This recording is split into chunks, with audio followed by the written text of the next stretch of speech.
Kamusta po, Ma'am Abby? Perfect. Perfect. Ang ganda. Yeah. Sa cut po natin, butterfly cut po. Ready na ako lumipad.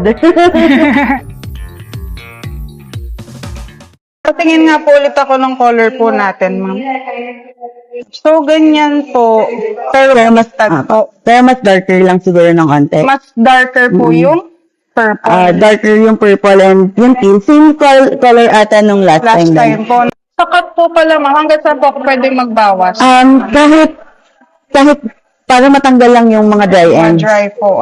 Siguro po mga hair. Yes. Tapos po, gaganan natin. Okay.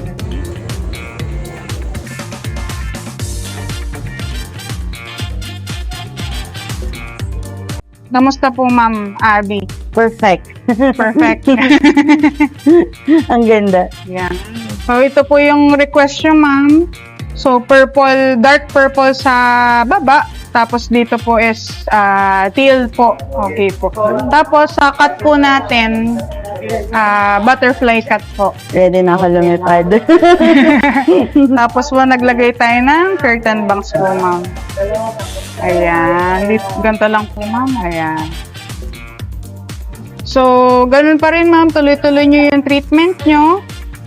Tapos po, yun, Ma'am. Isama nyo po sa routine yung color conditioner, Ma'am. Color conditioner. Para hindi agad siya mag-fade. Opo. Para may enjoy nyo po siya ng matagal po. Okay po. Thank you so Thank much you so po. much Thank you po, po. Ma'am. Thank you. po.